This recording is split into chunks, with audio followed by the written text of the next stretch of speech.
passadas as eleições municipais, nós precisamos agora analisar e ver o que ela pode nos ensinar e quais caminhos ela traça para 2022.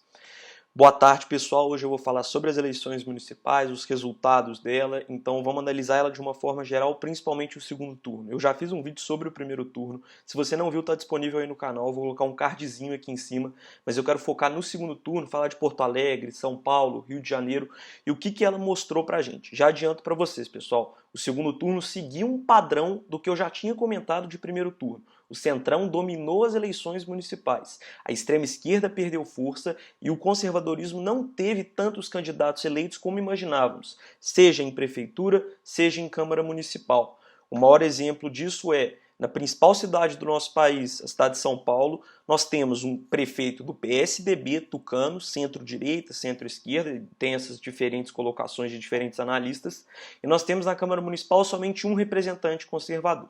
Mas eu quero analisar isso com vocês e quais são as lições que essa eleição pode trazer para nós conservadores, o que nós precisamos fazer para que em 2022 nós tenhamos um caminho mais tranquilo.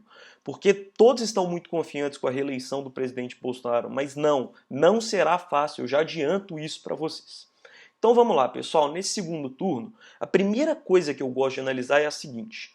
Os dois candidatos de extrema esquerda, tanto o Guilherme Boulos, do PSOL, como Manuela Dávila, do PCdoB, os dois perderam por uma margem considerável. A Manuela até um pouco menos, o Sebastião Mello acabou eleito prefeito da cidade de Porto Alegre do MDB, do Centrão, e o Bruno Covas acabou eleito prefeito da cidade de São Paulo, PSDB, Tucano, centro-direita ou centro-esquerda, como eu já disse aqui. Então, pessoal, o que essa eleição pode ensinar a nós brasileiros? Primeiro, a extrema esquerda perdeu muita força. Sinal disso é o PT, o partido que mais bem representa a esquerda no nosso país, o partido de esquerda que teve mais força na história de todo o Brasil, não conseguiu eleger prefeito em nenhuma capital. E isso é sem exceção. Conseguiu fazer prefeitos em algumas cidades importantes, como aqui de Minas Gerais, mas em capitais, que é o que os partidos e as coligações relevam muito, eles não conseguiram fazer nenhuma prefeitura. Eles conseguiram fazer boas cadeiras nas câmaras municipais, mas o partido de esquerda que eu chamo a atenção, e não é por prefeitura, é por único e exclusivamente câmaras municipais, é o PSOL. O PSOL conseguiu uma força legislativa imensa. Aqui em Belo Horizonte fez 4 ou 5 cadeiras, se não me engano. Na cidade do Rio de Janeiro fez 6 cadeiras. O PSOL na cidade de São Paulo fez 5 cadeiras, e isso eu estou falando só dos principais municípios. Além disso, conseguiu fazer uma prefeitura importante, que foi em Belém, no Pará. E o PCdoB, que sempre foi aquele partido de esquerda secundário, não conseguiu ter o resultado que tinha antigamente. Eles nunca foram fortes no executivo, mas no legislativo eles costumavam ter alguma força, perderam muito dessa força. Agora vamos falar do outro lado, da direita, vamos falar dos conservadores, dos liberais, quem quer que seja. O principal exemplo que eu gosto de dar, eu já mencionei aqui, estado de São Paulo. Nós não tivemos nenhum conservador no segundo turno e nós tivemos somente que é a casa da Sonária, que vai ser a representante conservadora na Câmara Municipal da principal cidade do nosso país. Então, sim, se perdeu uma força na capital. Mas agora, se a gente analisa o cenário no estado de São Paulo, a situação inverte um pouco, porque tem sim boa quantidade de representantes conservadores nas câmaras municipais, na cidade interior, nas cidades de região metropolitana.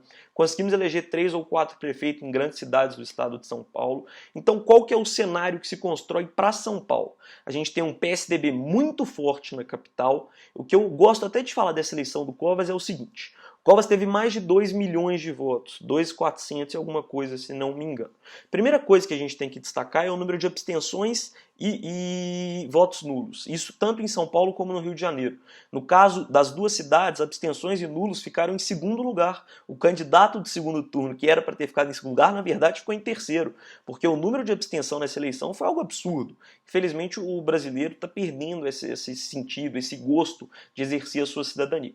Mas continuando a análise no estado de São Paulo. Então, o PSDB está muito forte na capital, como sempre foi. Isso não é mentira para ninguém, não tem como eu chegar aqui e falar para vocês que os conservadores são super, hiper, mega fortes na capital, na cidade de São Paulo. Isso é mentira. Os PSDB e os tucanos sempre foram e sempre serão muito fortes, porque eles têm uma base muito bem estabelecida lá. Só que no interior de São Paulo se percebe uma maré diferente. Percebe-se uma maré conservadora, percebe-se uma maré mais para a direita. Então o que eu imagino em 2022? nós teremos no segundo turno, muito provavelmente, um candidato tucano, estou falando isso para governador, tá, pessoal? E muito provavelmente nós teremos um candidato da direita. Por que nós teremos um tucano? Que imagino eu seja o João Dória. Eu não vejo o João Dória disputando a presidência. Ele fala, mas eu acredito que ele não vai fazer isso porque ele sabe que vai perder. E aí eu vejo o candidato tucano por causa da capital e um candidato da direita por causa do interior. Agora, um outro ponto que eu gosto de destacar sobre a cidade de São Paulo, sobre essa eleição do segundo turno, é o seguinte. O Bruno Covas teve 2.400.000 e poucos mil votos.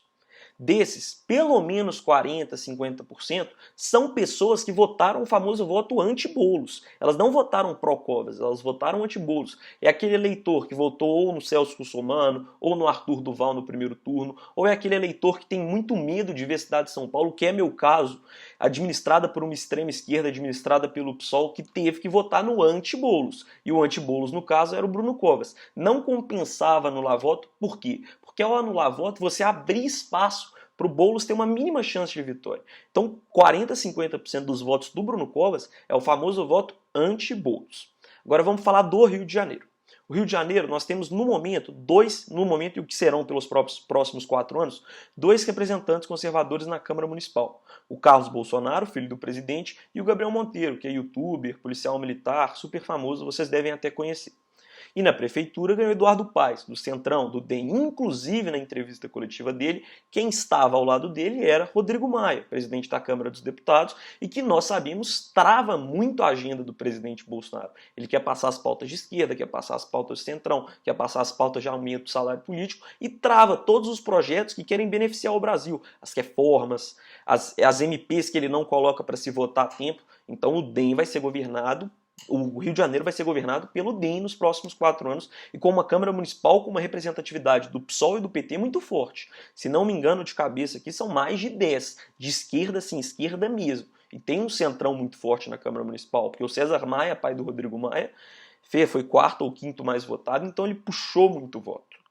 4º, 5º ou 3º, eu não estou lembrando agora não. Vamos falar de Porto Alegre agora. Porto Alegre é uma cidade que é um pouco interessante. Por quê? A Manuela Dávila, ela não tomou uma surra no segundo turno.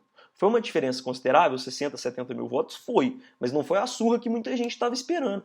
45%, 46% para a Manuela é preocupante, não é algo que a gente chega e fala, ah, Sebastião Melo deu uma surra, paciência. Não, pessoal, 46%. Como assim 1,5 milhão de votos para o Boulos é preocupante? E os 46% da Manuela são preocupantes. É algo para a gente abrir o olho. Agora, o que eu acho? Vamos chegar no ponto que eu quero trazer para vocês. O que faltou para a direita, o que faltou para os conservadores nessa eleição?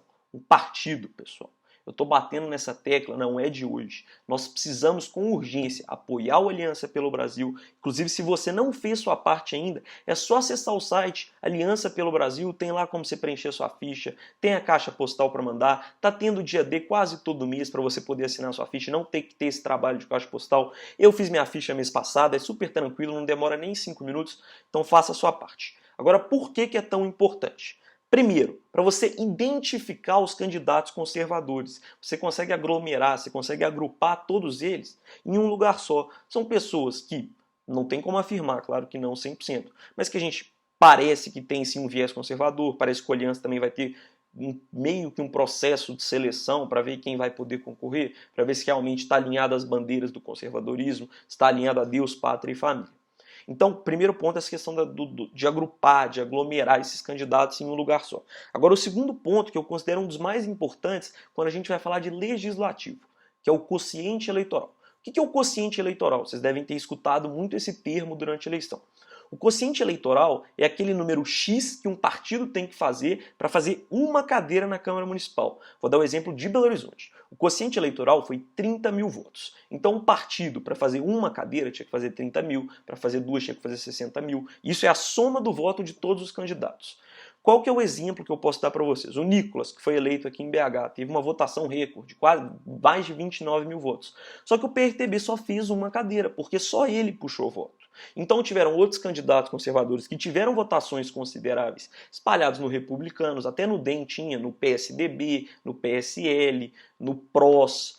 Então, esses candidatos foram se espalhando e eles não puderam aglomerar, juntar os votos dele em um lugar só. E se você pega a soma, não só de Belo Horizonte, mas principalmente a soma da cidade de São Paulo, se você soma os 4 candidatos mais fortes e os 4 candidatos que a base votou na cidade de São Paulo, só uma foi eleita. Mas se eles foi eleita. Se você tivesse juntado eles em um partido só, teria feito de 2 a 3 cadeiras, porque faltaria muito pouco para 3 cadeiras, e eles juntos em um partido ajudam a aumentar o número de votos também. Então, o que é super importante nesse momento? A criação de um partido. O Partido Aliança pelo Brasil ele vai ter algumas outras missões que precisam ser feitas com urgência dentro da direita, dentro do conservadorismo, que é a união. Dentro de um partido nós vamos conseguir unir todas as mentes, vamos conseguir unir todas as pessoas que influenciam de certa maneira, vamos conseguir unir todas as pessoas que estão lutando em prol do Brasil. E tá faltando união na direita. Infelizmente, pessoal, a gente vê movimentos brigando entre si, a gente vê pessoas querendo ter o ego, essa famosa briga de egos, meu ego tem que ser maior, eu tenho que ser melhor do que você. Não, tá todo mundo lutando pelo Brasil, tá todo mundo lutando pela mesma causa. Então o partido vai ajudar com essa união também, porque todos os movimentos vão se direcionar para a Aliança pelo Brasil. Não que eles vão deixar de existir, mas que eles vão estar direcionados em um partido só e vai melhorar o diálogo, vai melhorar a conversa. Nós vamos ter a sede do partido nos municípios, nos estados, então vai melhorar essa união, essa colaboração entre os movimentos, que é o que eu gosto de dizer. Então, é super importante agora a união e a criação do Aliança pelo Brasil. Pessoal, eu abri uma caixinha de perguntas no Instagram e esse vídeo aqui já está dando quase 12 minutos, então eu vou encerrar ele aqui, mas muita gente me pediu para falar do que eu acho que vai acontecer em Minas Gerais, se o Calil vai sair a governador. Então eu estou preparando um vídeo especial só sobre isso, para a gente falar. Hoje é terça, vou tentar soltar esse vídeo até quinta-feira para vocês. E depois eu vou soltar um outro vídeo para explicar melhor sobre a situação do estado de São Paulo, que eu acho que é importante esclarecer, principalmente como está essa corrida para governador. Eu também quero fazer um vídeo como está a corrida para presidente em 22, porque tem alguns políticos tradicionais, os políticos da velha política, estão dando algumas declarações aí, como o Ciro Gomes disse ontem ou hoje, se não me engano, que o centro-direita e o centro-esquerda têm que se unir. Então, os partidos estão armando alguma coisa, pode ter certeza disso. Então, eu vou convidar vocês. Eu não gosto de falar isso no início do vídeo, eu acho que é importante falar no final, porque eu quero passar a informação primeiro, da melhor maneira possível, e depois eu dou os recados. Se você puder, se inscreva no canal, compartilhe esse vídeo com os amigos pelo WhatsApp, me ajuda muito. A melhor forma de compartilhamento de vídeos no YouTube é via WhatsApp. Manda para as tias do WhatsApp, deixa o seu like no vídeo, deixa o seu comentário se você tem alguma dúvida, se você tem alguma sugestão, se você quer que eu fale sobre algum tema específico relacionado a esse resultado das eleições. E se você não é inscrito no canal, por favor se inscreva, me ajuda muito, viu pessoal? E me siga nas redes sociais, @BernardoFrucht no Instagram, @BernardoFrucht no Twitter. Espero vocês lá também, porque eu costumo postar as informações primeiro por lá. Esse foi o vídeo mais longo que eu fiz, pessoal, estamos batendo quase 14 minutos de vídeo. Então obrigado se você ficou até o final, desculpa pelo tamanho do vídeo, eu quis fazer essa reflexão bem completa para vocês. Espero que vocês tenham gostado, que vocês tenham uma semana abençoada, fiquem com Deus e tamo junto.